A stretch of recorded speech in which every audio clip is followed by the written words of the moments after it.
I arrived at the Halcyon Group's event hall that morning a little early, clutching my wedding folder like it was the only thing keeping my life in order. Everything was perfect. Too perfect. Floral arrangements aligned as if they were measured with a ruler. Chairs in flawless symmetry. Golden ribbons catching the morning light like nothing could go wrong here. It looked like the wedding I had built from scratch until I saw her, another bride. Ava, same dress, same palette, same venue, same day. My stomach dropped before my mind could even process it. And then Ethan walked in behind her. He stopped. Just for a second. That confident smile he always wore? I didn't move. I couldn't. Because I knew one thing for sure, this wasn't a mistake. Months of late meetings, small dismissals, the way he slowly made me doubt myself. That one line I could never forget. This is why no one stays with you. I used to think I was overreacting. This wasn't chaos. This was planned. And the worst part? He thought I wouldn't notice. I tightened my grip on the folder and just stood there, watching the entire illusion hold itself together for a few more seconds. Because I realized something in that moment. He still thought he was in control. And I hadn't even started taking it away yet. If you asked anyone at Halcyon Group, they would have told you Ethan was exactly the kind of man people waited their whole lives to find. Calm, precise, always one step ahead of everything and everyone around him. He didn't raise his voice. He didn't forget details. He simply handled things before they became problems. And for a long time, I thought that meant he cared. Our engagement wasn't dramatic. No audience, no spectacle. Just us at home like it was something private and sacred. I remember thinking, this is what stability feels like. That thought should have warned me. Because Ethan didn't control things in obvious ways. There was no force, no conflict, nothing you could point at and call wrong. It was quieter than that. He didn't interrupt conversations, he redirected them. He didn't reject ideas, he reshaped them until they no longer felt like yours. He didn't argue, he simply made you feel like there was no point in continuing. Wedding planning is where I first noticed it, faintly. At first it looked helpful. He handled vendors, timelines, negotiations. Everyone kept telling me how lucky I was. You don't even have to stress, they said. He's basically doing everything for you. And I smiled, because technically they were right. But then came the small moments. I mentioned a different venue once, more open, less corporate. He didn't say no. He just looked at me for a second and asked, calm and steady, "Are you sure you're not overcomplicating it?" And just like that, I stopped pushing. Later, I asked about the budget breakdown. Casual, nothing serious. He leaned back, sighed like he was tired of explaining something obvious, and said, "Maya, this is exactly what I mean." I frowned. "What do you mean?" His voice softened, almost disappointed. "This constant second-guessing. This is why no one stays with you. Not angry, not loud. Worse, certain. Like it was already proven." I laughed it off. I actually did. Like it was nothing. But that night, I couldn't sleep. Because the sentence didn't feel like a joke anymore. It felt like something he had been collecting evidence for, so I adjusted. Less questions, less resistance, less of myself. I told myself it was trust, compromise, maturity. And every time I almost spoke up again, I heard his voice first. Calm, confident, final. So I didn't. From the outside, everything looked perfect. That was the problem, because perfection doesn't invite questions. It hides them, and I didn't realize it yet. But while I was learning how to stay quiet, Ethan had already built an entirely separate life that I was never meant to see. The shift didn't happen all at once. That's what made it dangerous. If Ethan had changed suddenly, become distant, cold, obvious, I would have reacted. Anyone would. But he didn't.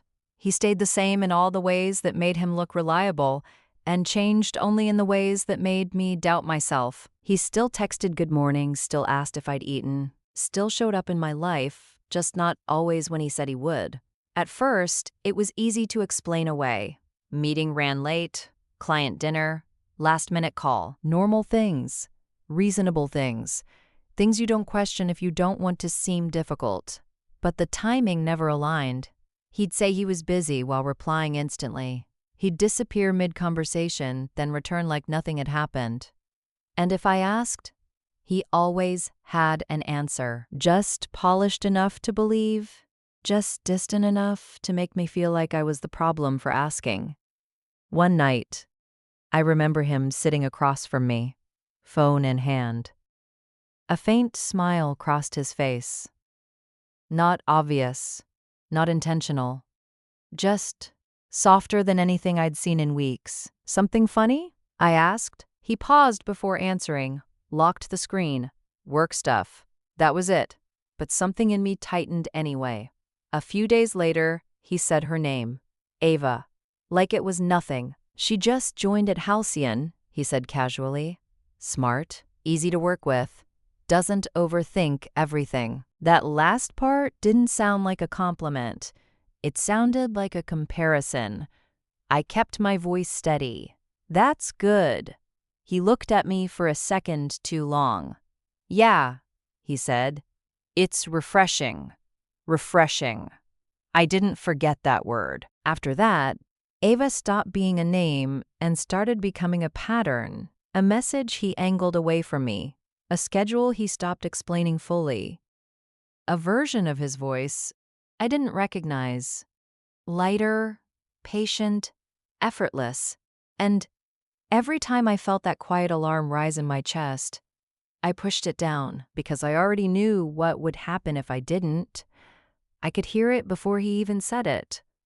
Calm, certain, final. This is why no one stays with you. So, I stayed quiet. Not once, not twice, but enough times that silence stopped feeling like a choice and started feeling like a habit I couldn't break. And that's when I realized something worse than doubt had started settling in. I wasn't just being ignored anymore. I was being replaced slowly enough that I wouldn't notice until it was already done. The first real crack wasn't something big. It wasn't a message or a photo or some obvious mistake. It was repetition. The same excuse, just slightly rearranged. Client dinner, late meeting, team thing. Different nights, same structure, same tone, same timing. At some point, it stopped sounding like information and started sounding like a script. I didn't confront him, not directly. I started paying attention. Not obsessively, not in a way anyone could point at and call irrational. Just quietly, the way you observe something when you're not ready to admit what you're seeing. He said he'd be at Halcyon late one Thursday, so I stayed up, thinking I'd call him after he got home. At 11:17 p.m., I texted, "You done?" He replied almost instantly, "Still here. Long night." I stared at the message, then at the ceiling, then back at the message. Something about it felt placed, like it was sent for me, not to me.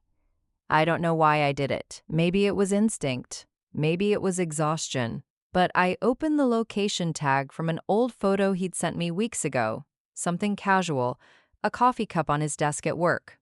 Halcyon's building location was still saved. I checked the time. Then I checked the office hours. Closed. Hours ago, I told myself it didn't mean anything. Offices close, but people stay late. That happens. So I waited. At 11:43 p.m., I called him. It rang once, then went to voicemail. A minute later, a text came through. "In a meeting. Call you later." I didn't respond. I just sat there, phone in my hand, staring at the words like they would rearrange themselves into something that made sense. Meeting. At almost midnight. In a building that should have been empty. That's when it stopped feeling like doubt. Not confirmation. Not yet. But something heavier than suspicion. A pattern that didn't need proof anymore, it just needed me to stop ignoring it. The next morning, he acted normal. Too normal. Kissed my forehead, asked if I slept okay, poured coffee like the night before didn't exist. I watched him move around the kitchen like everything was exactly where it should be, like nothing was slipping, like I wasn't standing there holding a thread that if I pulled it would unravel everything. And for the first time, I didn't silence the thought. I let it sit there. Clear, uncomfortable, unavoidable. What if he's not where he says he is, because he's somewhere he shouldn't be? The confirmation didn't come from something dramatic. No lipstick on a collar. No late-night confession. No moment where everything conveniently exposed itself. It came from something small, something he didn't think I'd notice. Ethan left his laptop open. That was it. He was in the shower, and his screen lit up with a notification. I wasn't trying to snoop. I wasn't even thinking, I just glanced. A calendar reminder, final guest count. Ava. I froze, not because of the name, because of the wording. Guest count, final. My first instinct was to rationalize it. Work event, team dinner, something corporate. But my body didn't believe that. My hands moved before my mind caught up. I clicked it. It opened into a full event schedule, venue name, date, time. I didn't recognize the venue at first, but the format, I did. It looked exactly like the timeline Ethan had made for our wedding. Same structure, same sequencing, same level of detail. Ceremony, reception, vendor slots. Even the buffer times were identical. My chest tightened, but I kept going. There was a folder attached. I hesitated, just for a second, because I knew, once I opened it, there was no going back to confusion. No more maybe I'm overthinking. No more space to doubt myself into silence. I clicked anyway. Photos loaded first. Ava, smiling, standing next to Ethan, his hand resting on her waist in a way that felt familiar, too familiar, not casual, not professional, possessive. Then more photos, ring photos, venue previews, dress fittings, everything labeled neatly, organized, planned.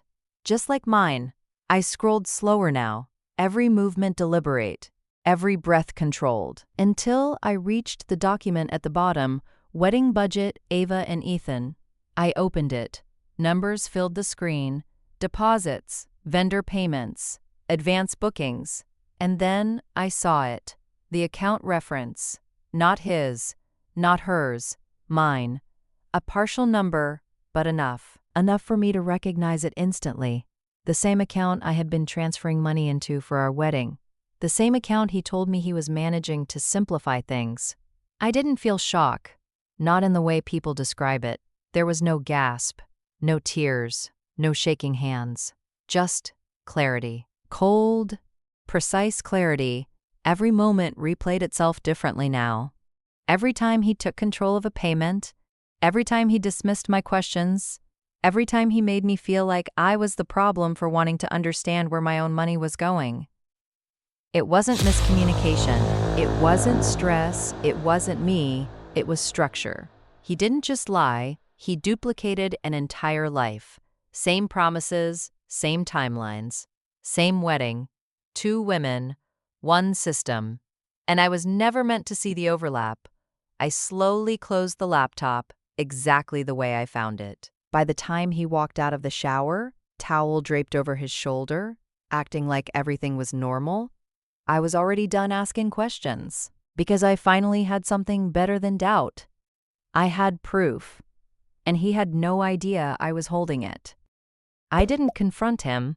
That was the first decision I made after the truth settled in, not because I was scared, because I understood something I hadn't before. Ethan didn't react to emotion. He managed it.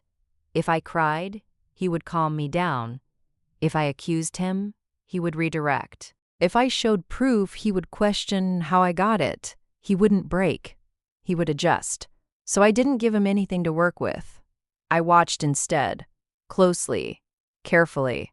And once I stopped reacting, patterns I had missed before started to look intentional, not messy, not impulsive. designed. The money was the first thing that became clear.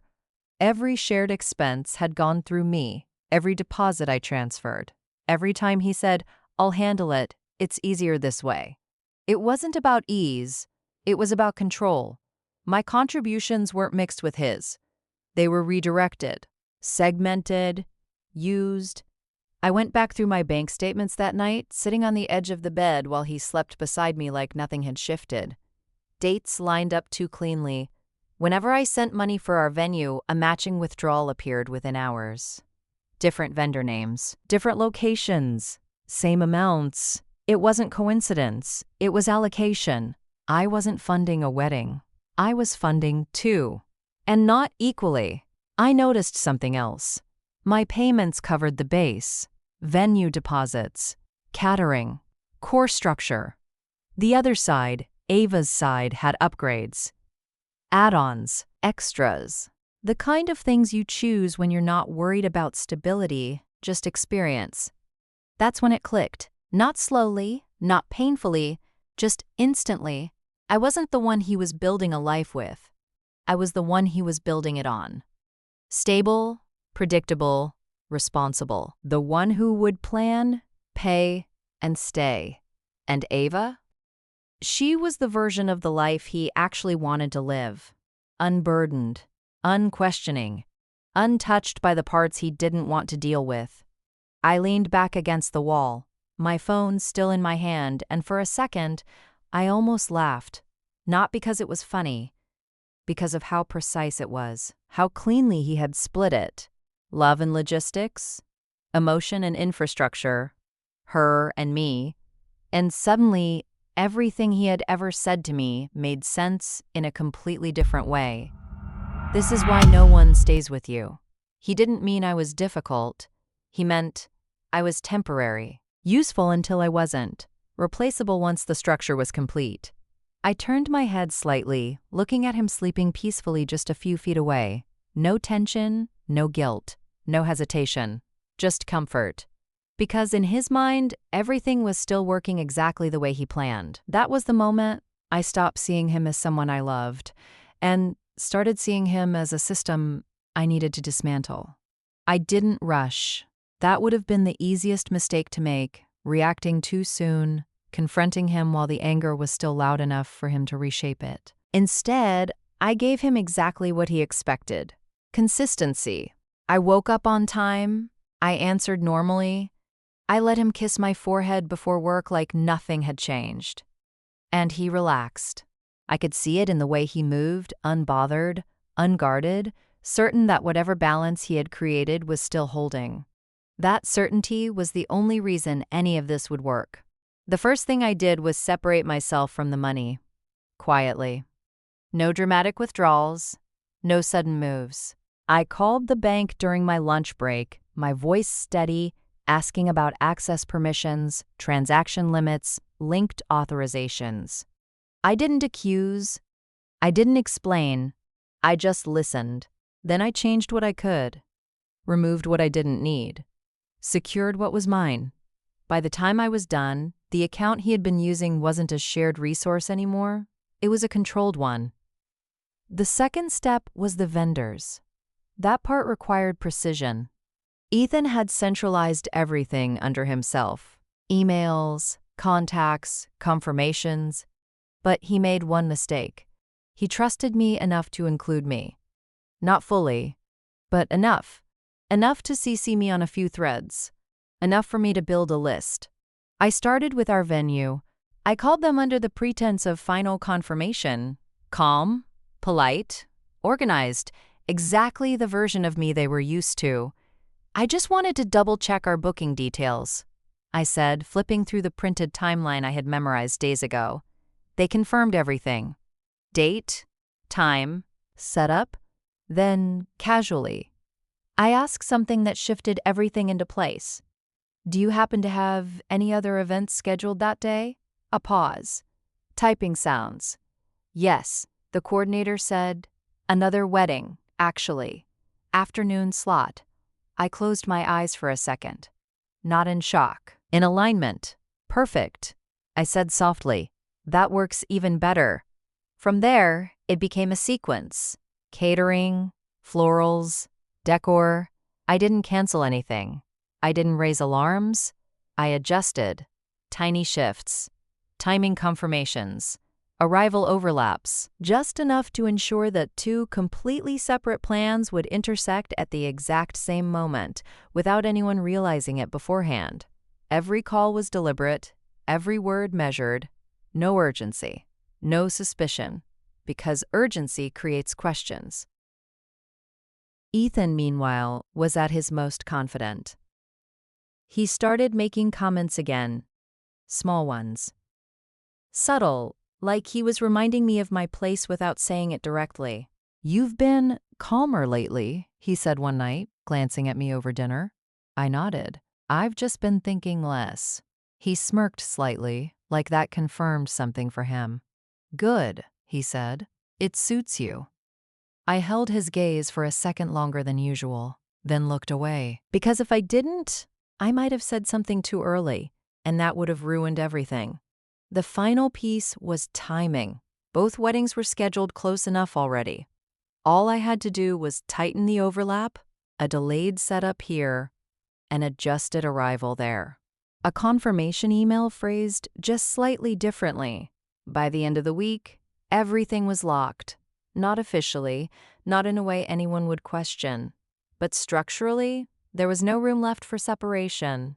2 brides, 1 venue, 1 groom. Same moment, and Ethan had no idea he had built himself into a corner he couldn't talk his way out of. I didn't feel nervous. I didn't feel anxious. I felt precise. For the first time since I met him, I wasn't reacting to his system. I was controlling the outcome. And the best part? He still thought he was in charge. Everything looked perfect. That was the first thing I noticed as I stood just outside the entrance of the venue, watching through the glass. Flowers exactly where they were supposed to be, chairs aligned, soft music playing in the background like nothing in the world was about to break. Ethan was already inside. Of course he was, moving between staff, checking details, adjusting things with that same calm authority that had fooled everyone, including me, for so long. He looked confident, relaxed, like a man about to step into a future he had perfectly calculated. I walked in slowly, heels steady against the marble floor. No one stopped me. No one questioned me, because I belonged there. That was the part he never accounted for. I saw Ava before she saw me. She was standing near the front, surrounded by a few people I didn't recognize. Family, probably. She looked exactly like the photos. Soft, composed, certain. Not confused. Not yet. Ethan hadn't seen me either. Not until I was close enough. Close enough that when he turned, he froze. It wasn't dramatic. He didn't drop anything, didn't step back, but something in his face slipped. Just for a second, like his mind was trying to process something that didn't fit into the version of reality he had built. "Maya," he said, low, controlled. "What are you doing here?" Same tone, same calm, like this was just another moment he could manage. I tilted my head slightly. "Attending my wedding," I said. His jaw tightened. Ava turned then, her eyes moving between us. "Ethan?" she said, a small edge creeping into her voice. "Who is this?" He didn't answer immediately.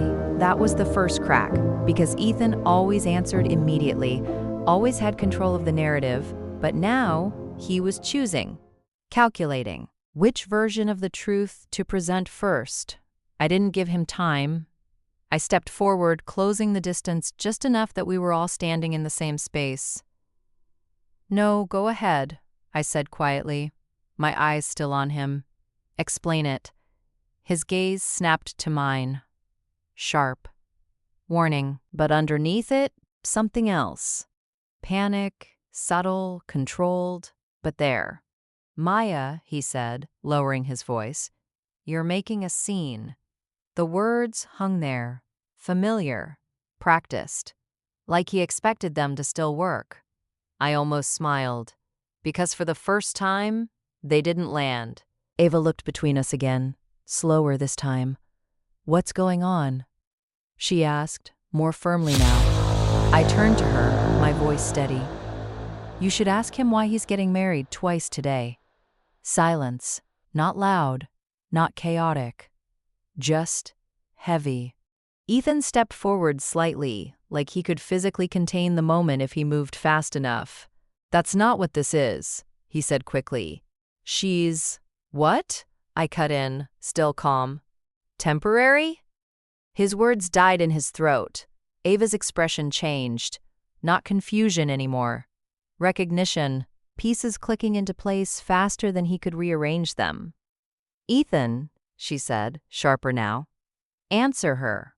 People were starting to notice. Conversations quieting, eyes turning, the room shifting from celebration to observation. He looked around briefly. Just a flicker, but it was enough. Enough to show he understood. This wasn't private anymore. This wasn't something he could redirect. This was exposure.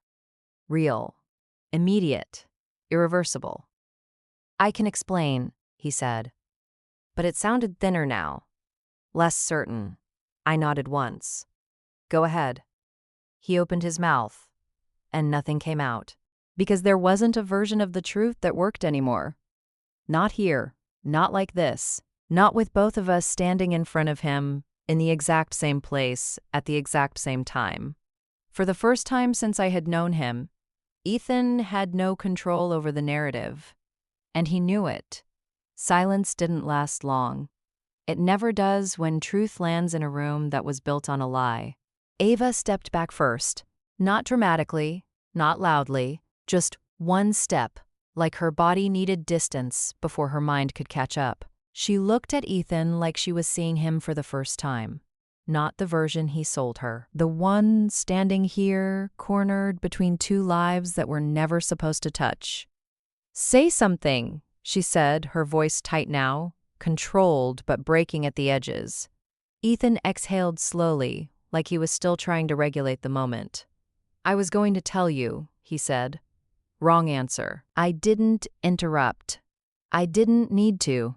Because Ava's expression shifted immediately, disbelief hardening into something sharper. "When?" she asked. "Before or after this?" She gestured around the room, at the setup, the guests, the reality he had constructed. He hesitated. That was enough. That was all it took for whatever doubt she had left to collapse. "You used me," she said, quieter now. "Not to me, to him." Then, almost like the thought had just reached its final form, "You used both of us." Ethan moved toward her instinctively. "Ava, it's not like that." She stepped back again. "No," she said. "Don't." That one word landed heavier than anything else in the room, because it wasn't emotional. It was final. He turned to me then like I was the part he could still manage. "Maya," he said, softer now, almost careful. "We can fix this." Fix. I held his gaze. For a second, I saw it, the shift, the realization that something had gone wrong in a way he couldn't correct. That I wasn't reacting, I wasn't asking, I wasn't breaking. I was just standing there, watching. "You really think this is about fixing?" I asked quietly. He swallowed. For the first time, he didn't have an immediate answer. "I made mistakes," he said finally. "But this doesn't have to ruin everything." Everything. The word echoed strangely, because to him, everything still meant his structure, his control, his ability to walk away from this with something intact. Ava let out a short, humorless laugh. "Everything is already ruined," she said. She looked at me then. Really looked this time. Not as a stranger, not as competition, but as someone who had been standing in the same lie. "I didn't know," she said, her voice steady but quieter now. "I know," I replied. And I meant it, because this wasn't her system. It was his. Ethan's composure finally cracked after that. Not loudly, not dramatically, but visibly. His shoulders dropped slightly. His jaw tightened. His eyes moved, not calculating anymore, just searching for an exit, for a version of this where he wasn't the one left standing alone.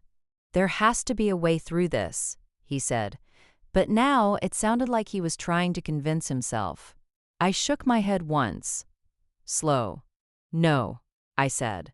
And then, after a brief pause, just long enough for it to land, "This is why no one stays with you." The words didn't sound like revenge. They didn't need to. They sounded like truth, stripped of emotion, stripped of doubt, just returned. Because there was nothing left to reframe, no angle left to control, no version of reality where he wasn't exactly what he had shown himself to be. Ava turned and walked out first. No hesitation, no looking back. He didn't follow her. He couldn't. Because he knew whatever he said next, whoever he chose to go after, he wasn't choosing between two lives anymore. He was choosing between two losses. And I didn't wait to see which one he picked. I turned and walked away too. Not fast, not slow, just done. No closure conversation, no final argument, no need to explain what he had already destroyed. Outside, the air felt different. Not lighter, just clearer. Like something that had been sitting on my chest for months had finally been removed. Not gently, not kindly, but completely. I didn't win anything that day. No celebration, no satisfaction in the way people expect. Just absence of doubt, of confusion, of him. And for the first time in a long time, that was enough.